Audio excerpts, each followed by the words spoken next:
Nakalatag na ang paghahanda para sa Kadayawan Festival sa Davao City sa August 17. Ngunit ano nga ba ang Kadayawan Festival at kung bakit taon-taon itong ipinagdiriwang? Si Janessa Felix ng PTV Davao sa Detalye Live.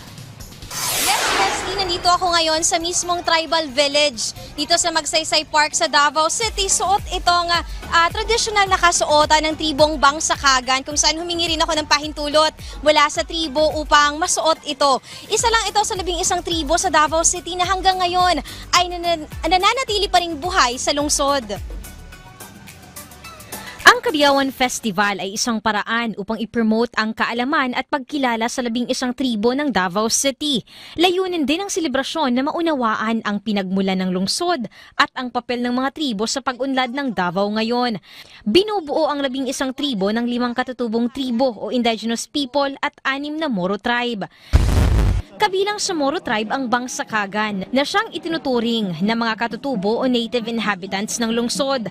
Ang salitang kag sa Kagan ay nangangahulugang to warn dahil noong unang panahon sila ang mga frontliner na nagbibigay babala kapag may paparating na kaaway. Matatapang din ang mga Kagan dahil sila ang nanguna sa pagpapaalis sa mga Amerikanong mananakop sa Davao noon sa pamumuno ni Dato Mangunlayon at Dato Manubilan. Maliban sa Kagan, nakipaglaban din noon sa mga mananakop ang tribong Magindanawan. Bagamat hindi sila orihinal na mula sa lungsod o rehiyon, nagtungo sila sa Davao laban sa pananakop. Pinangunahan sila ni Dato Bago na ikinasal sa anak ni Dato Manubilan upang mapatatag ang alyansa ng dalawang tribo para sa proteksyon ng lungsod. Kilala rin ang tribo bilang People of the Floodplains. Ang Bangsa-Iranon ang itinuturing na kauna-unahang na lumipat sa lungsod. Layunin ng kanilang paglipat ay ang pagkalat ng Islam. Itinuturing silang mga pirata ng kanilang kalaban dahil gusto nilang pigilan ang mga kaaway sa dagat pa lamang bago makapasok sa lupa. Eksperto sa pakikidigma sa dagat at ayaw pasakop sa kanino man. Ang ira sa pangalan ng tribo ay nangangahulugang residue at ang nun ay people therein o mga naiwang tao na hindi nagpasakop. Ang Bangsa Tausug ay isa rin sa tribo na lumipat sa lungsod upang palawakin ang kanilang kabuhayan. Mula sila sa Hulo at nanirahan sa Davao dahil sa kaayusan at katahimikan ng lugar.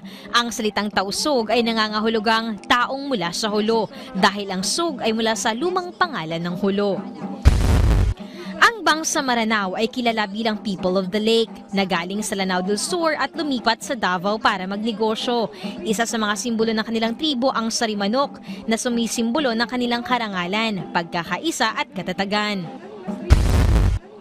Ang Bangsa Sama ay isa rin sa mga tribo na hindi orihinal na mula sa lungsod ngunit nanirahan na rito.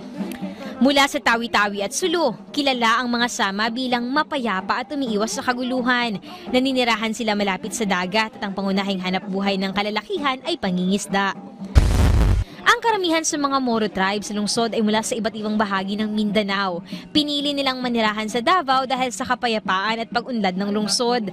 Dahil na rin sa kanilang mga produkto at natatanging pagkakakilanlan, lalo pang umuunlad ang Davao City. Ang Davao City ay tahanan na ng 5 tribo ng katutubo o indigenous peoples na bahagi ng kabuuang 11 tribo sa lungsod. Sila ang mga orihinal na naninirahan sa syudad bago pa man dumating ang iba pang tribo na ngayon ay kasama na rin sa mga residente ng lungsod. Isa na rito ang pinakamatandang tribo sa syudad, ang Obo Manuvo, na kasalukuyan ay nasa Marilog District. Isa pa sa 5 pangunahing tribo sa lungsod, ang Bago-Buklata, na sa kasalukuyan ay nasa Katalunan Grande patungo sa Baguio District. Gaya ng Obo Manuvo, ang kanilang orihinal na tirahan ay ang Kapatagan. Ang pangalang Bago-Buklata ay nagmula sa salitang klatang, ang kanilang espesyal na hagdanan na maaaring tanggalin para mahirap pasukin ng kalaban. Samantala ang Ata ay kilala bilang People of the Mountains dahil sila ay naninirahan sa kabundukan. Kasalukuyang nasa Paquibato District ang kanilang komunidad. Kilala sila bilang mahiyain at may mabuting puso ngunit hindi rin basta-bastang galitin. Ang Matigsalog naman ay naninirahan rin sa kabundukan ng lungsod. Ang pangalang Matigsalog ay nangangahulugang mula sa Salog River. Kilala rin ang tribong ito na mahilig sa kapayapaan, maawain at mapagmahal. At ang Bagobo Tagabawa na sa kanilang wika ang Taga ay nangangahulugang mula sa at ang Bawa ay Timog, kaya sila ay kilala bilang People of the South. Sila rin ang itinuturing na mga tagapagtanggol ng Mount Apo dahil naninirahan sila sa paanan ng bundok na tinatawag nilang Apo Sandawa.